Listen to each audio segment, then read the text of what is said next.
The art of communication is difficult, and communicating in the midst of a crisis is even more difficult than everyday interaction. First, let's define crisis. It is an event that affects the lives of many people and large parts of society. A crisis can be triggered by floods, earthquakes, fire outbreak, and countless more. It can also be caused by planned attacks like terrorism, sabotage, boycotts, or hacking.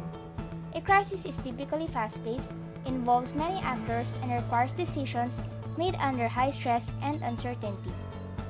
Now, let's take a closer look at the basics of crisis communication. Crisis communications can be defined as the information that is exchanged by and between public authorities, organizations, the media, affected individuals and groups before, during, and after a crisis. Crisis communication ensures that all relevant personnel can quickly and effectively communicate with each other during such crisis, sharing information that will allow the organization to quickly rectify the situation, protect employees and assets, and ensure business continuity. Why crisis communications? Communication affects the development of events and shapes the crisis response. Crisis communications must therefore be considered an integral part of emergency management, a core function. The public expects public authorities to communicate before, during, and after a crisis.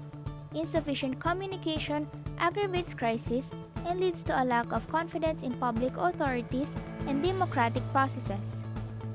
Training and exercises can improve this capacity, but the responsible actors must individually decide, depending on the type of crisis, their organization, and resources.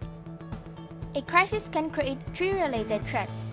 First, public safety, second, financial loss, and third, reputation loss. Some crises, such as industrial accidents and product harm, can result in injuries and even loss of lives. Crisis can create financial loss by disrupting operations or spawning lawsuits related to the crisis. All crises threaten to tarnish an organization's reputation to some degree. Clearly, these three threats are interrelated. Injuries or deaths can result in financial and reputation loss, whereas reputation has a financial impact on organizations. A crisis has three dimensions, and all of them affect crisis communications. First, the actual crisis event. Second, how public authorities and organizations respond to the crisis. And third, the picture of the crisis. The public's picture of a crisis is largely shaped by the media. The need for information in a crisis is huge, and mass media are nearly always first and have the greatest impact. A false picture will be difficult to adjust later. This is why communication with the media has to work from the start, and information from public authorities should be as correct and complete as possible. Who controls the picture? With the correct facts and figures, daily papers, radios, and televisions are a powerful resource for both authorities and the public. To control the picture, an organization must communicate a careful, comprehensible, and cohesive picture of the situation. 5 fundamentals of crisis communication. 1. Credibility. By always striving to be open, honest, and competent, your organization will maintain a high level of credibility at all times. An organization with genuine credibility is more likely to succeed in its effort to communicate and convey messages. 2. Transparency. The public's willingness to trust and follow on authorities' instructions during a crisis is based on that authority's credibility. 3. Accessibility. Creating system for dialogue promotes accessibility for both the public and media. This encompasses expertise, technology, systems, relations, and procedures. Employees must be open and accustomed to handling the media. This applies specifically for communicators, but also for other employees. 4th, expertise. Expertise provides a basis for credibility. A hardworking organization an organizational culture that values expertise in media relations, characterized by professionalism and respect for individual journalists. Fifth, understanding. Organizations and individual employees that show understanding will influence how the public perceives a crisis and the people who respond.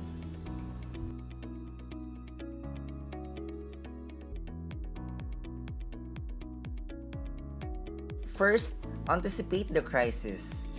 There are at least two immediate benefits for this exercise. First, you may realize that some of the situations are preventable by simply modifying existing methods of operation. Second, you can begin to think about possible responses, about best case or worst case scenarios. Second, identify your crisis communications team. A small team of senior executives should be identified to serve as your organization's crisis communications team. Third, identify and train spokesperson.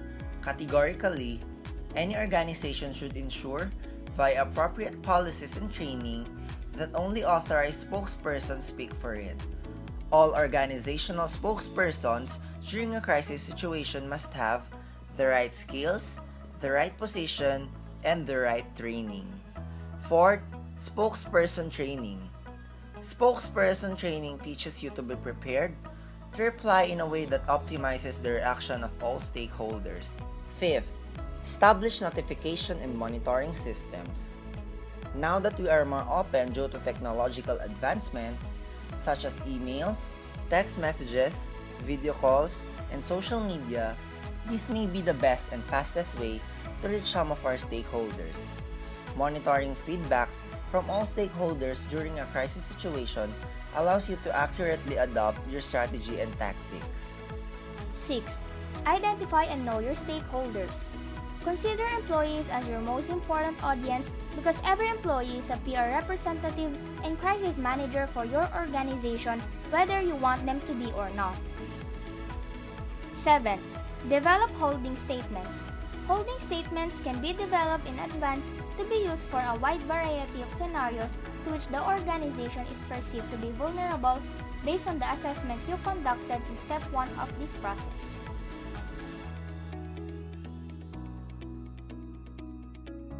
8.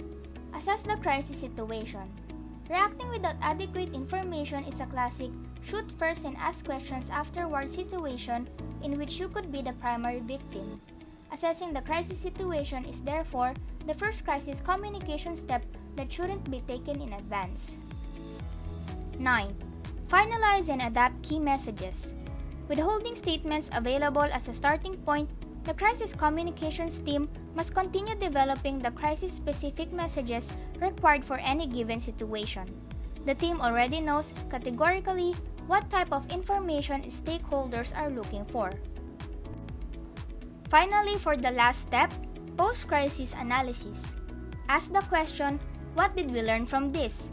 A formal analysis of what was done right or wrong and what could be done better next time to improve various elements of crisis preparedness is another must-do activity for any crisis communications team. A crisis is inevitable in any organization due to unforeseen events. Suggestions make it very clear that maximum precautions can be taken to minimize the gap of communication, and efforts by top and middle level management assures that preventive measures are taken into action for smooth handling of the crisis to have minimal damage to the organization. Crisis response and crisis communications are not exact sciences. The factors that determine success are often intuition, personal knowledge and experience, flexibility and imagination, and an ability to combine all of these factors with established principles and lessons. Each individual is then responsible for integrating this knowledge into the crisis response strategies of their own organization based on the conditions of their organization and the nature of the crisis.